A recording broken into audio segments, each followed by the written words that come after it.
Assalamualaikum warahmatullahi wabarakatuh. Selamat datang di Isi Muslim, sebuah ruang di mana kita mengupas kebenaran yang sering tersembunyi di balik kabut sejarah dan propaganda. Hari ini kita akan menyelami sebuah topik yang mungkin mengguncang persepsi banyak orang, yaitu kebohongan Yahudi sebagai bangsa terpilih. Bagaimana mitos ini terbentuk? Apa motivasi di balik klaim tersebut? Dan yang terpenting, bagaimana pandangan Islam memaparkan kebenaran sejati tentang konsep umat pilihan? Semua pertanyaan itu akan kita jawab dengan dalil yang kokoh, fakta sejarah, dan perspektif yang membukakan mata hati. Jadi tetaplah bersama kami hingga akhir video, dan pastikan Anda tidak melewatkan satupun bagian dari perjalanan mengungkap fakta ini. Jangan lupa untuk klik tombol like, subscribe, dan aktifkan lonceng notifikasi, agar tidak ketinggalan pembahasan menarik lainnya di Isi Muslim. Dan untuk yang sudah subscribe, semoga dimudahkan segala urusan dan diberkahi umur panjang juga kesehatan. Mari kita mulai tirai kebenaran. Bismillah, kita mulai.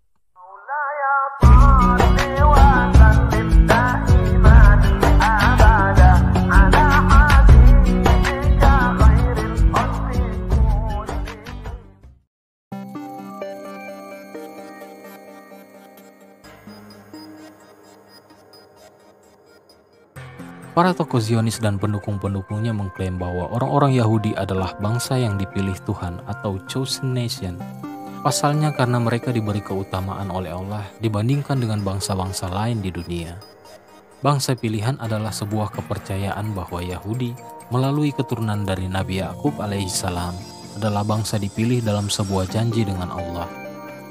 Pemikiran bahwa bangsa Israel dipilih oleh Allah ditemukan di kitab Ulangan chapter 14 ayat 2 dengan sebutan Bahar. Sementara dalam kitab lainnya Keluaran chapter 19 ayat 6 dan chapter 7 ayat 7-8. Dalam bahasa Ibrani menggunakan istilah bangsa kudus.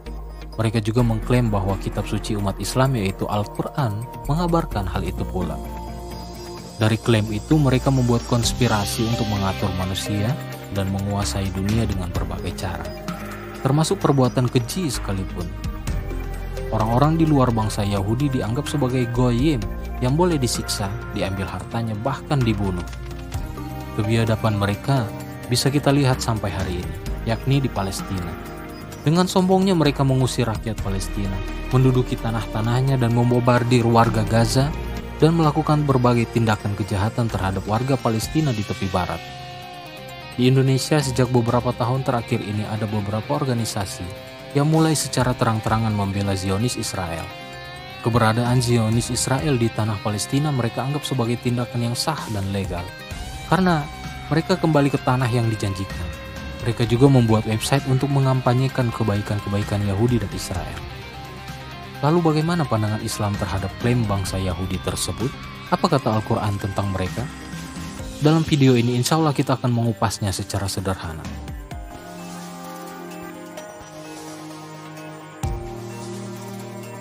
Allah Subhanahu wa Ta'ala berfirman dalam surat Al-Baqarah ayat 47.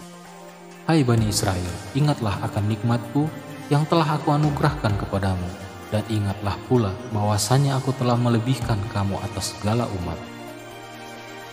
Ayat yang seperti itu juga disebutkan oleh Allah Subhanahu wa Ta'ala dalam surah Al-Baqarah ayat 122.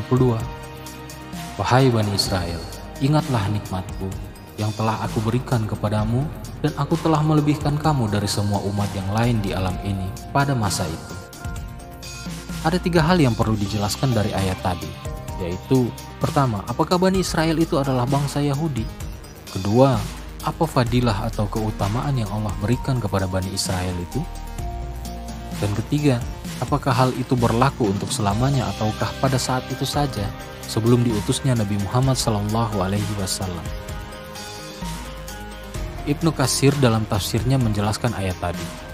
Allah Subhanahu wa Ta'ala mengingatkan Bani Israel yang berada di Madinah atas nikmat yang jauh sebelumnya diterima oleh bapak moyang dan para pendahulu-pendahulu mereka, yaitu berupa para nabi dan rasul yang berada di tengah-tengah mereka untuk memberi peringatan dan menuntun mereka kepada agama tauhid sebagaimana dibawa Nabi Ibrahim alaihissalam, yaitu Islam.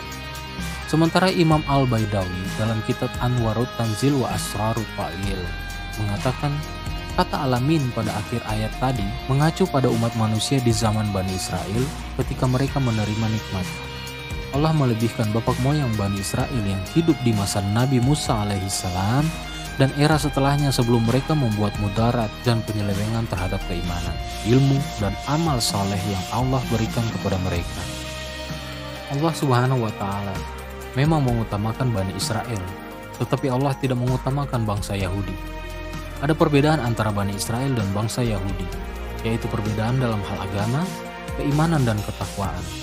Keimanan dan ketakwaan itulah yang menjadi dasar keutamaan, bukan atas dasar nasab dan keturunan. Yahudi telah terlepas dari Bani Israel disebabkan kekufuran mereka. Keterpisahan itu sebagaimana terpisahnya Nabi Ibrahim alaihissalam dari bapaknya Azar dan antara Nabi Nuh alaihissalam dengan putranya. Jadi yang dimaksud pada ayat tadi adalah kaum Bani Israel adalah mereka yang beriman dengan agama tauhid yang dibawa Nabi Ibrahim alaihissalam dan beramal soleh. Adapun mereka yang menyeleweng dari agama dan berbuat kerusakan bukan termasuk dari kaum yang mendapat keutamaan. Adapun tentang fadilah atau keutamaan yang Allah berikan kepada Bani Israel, Imam At-Tabari menyimpulkan bahwa mereka banyak yang menjadi ulama, memahami Taurat, dan menjadi pengikut setia Musa alaihi wassalam dan para nabi lainnya. Allah menyebut fadilah yang telah diberikan itu sebagai bagian dari nikmat mereka, orang-orang Bani Israel yang hidup di akhir zaman. Keutamaan yang Allah berikan bukan berlaku dalam segala hal, tetapi pada hal-hal tertentu saja. Jika melihat makna fadilah, kata itu merujuk kepada hal-hal yang bersifat materi, yaitu berupa harta benda, makanan, keselamatan dari kejahatan Fir'aun dan lainnya. Dengan demikian, keutamaan itu merupakan kelebihan nikmat, bukan sifat kebaikan dan ketinggian derajat di sisi Allah Subhanahu wa Ta'ala. Apakah fadilah atau keutamaan itu berlaku selamanya hingga hari ini dan masa yang akan datang? Allah Subhanahu wa Ta'ala berfirman dalam surat Ali Imran ayat 110. Kamu adalah umat yang terbaik yang dilahirkan untuk manusia, menyuruh kepada yang ma'ruf dan mencegah dari yang mungkar, dan beriman kepada Allah. Sekiranya ahli kitab beriman, tentulah ia lebih baik bagi mereka di antara mereka yang beriman, dan kebanyakan mereka adalah orang-orang yang fasik. Ada dua pendapat mengenai siapa yang dimaksud dengan umat terbaik. Pendapat pertama menerangkan bahwa yang dimaksud adalah umat Islam yang hidup bersama Nabi Muhammad di Madinah. Pendapat kedua berasal dari riwayat Abu Hurairah dan Mujahid, mengatakan bahwa setelah Nabi Muhammad wafat, umat terbaik adalah siapapun yang memenuhi 3 kriteria utama, yaitu amar ma'ruf, nahi mungkar, dan beriman kepada Allah Subhanahu wa Ta'ala. Ayat tadi menunjukkan bahwa setelah Nabi Muhammad SAW diutus ke dunia untuk menyempurnakan kitab-kitab terdahulu, maka umat terbaik bukan lagi kepada Bani Israel, melainkan berpindah kepada umat Muhammad SAW yang memiliki 3 kriteria tersebut, yaitu amar ma'ruf, nahi mungkar, dan beriman kepada Allah Subhanahu wa Ta'ala. Sedangkan Bani Israel tidak lagi menjadi bangsa pilihan karena mereka durhaka kepada nabi-nabinya, melanggar perjanjian yang mereka buat sendiri, melakukan kerusakan di muka bumi, dan sederet kezaliman lainnya. Namun, jika sekiranya Bani Israel mau beriman dan mengikuti ajaran yang dibawa Nabi Muhammad SAW, niscaya mereka tetap akan mendapatkan kebaikan. Jadi dengan beberapa ayat dalam Al-Quran tadi, maka dapat disimpulkan bahwa orang Yahudi berbeda dengan Bani Israel. Perbedaan itu ada pada banyak hal. Di antara yang utama adalah terletak pada keimanan dan kekufuran.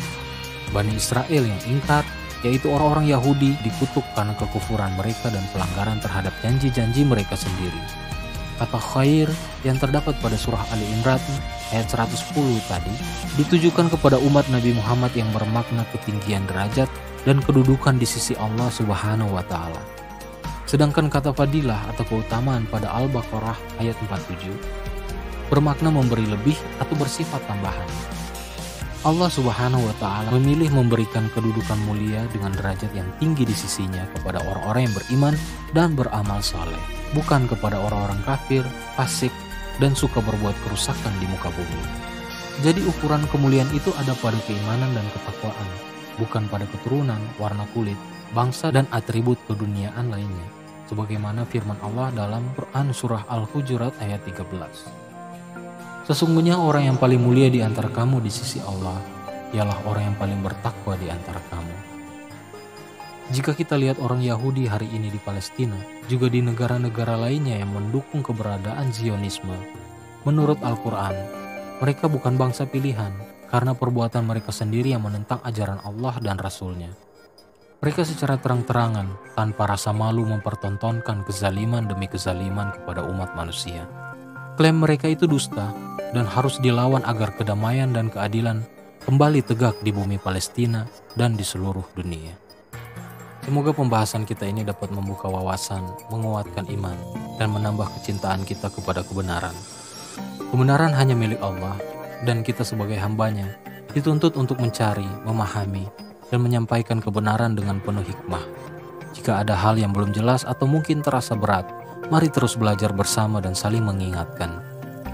Jangan lupa untuk meninggalkan komentar Anda di bawah, karena pendapat dan pertanyaan Anda sangat berarti bagi kami. Klik tombol like, subscribe, dan aktifkan lonceng notifikasi agar tidak ketinggalan pembahasan menarik berikutnya di Isi Muslim. Terima kasih telah menonton hingga akhir. Sampai jumpa di konten berikutnya. Jazakumullah khair. Tetaplah dalam kebaikan. Wassalamualaikum warahmatullahi wabarakatuh.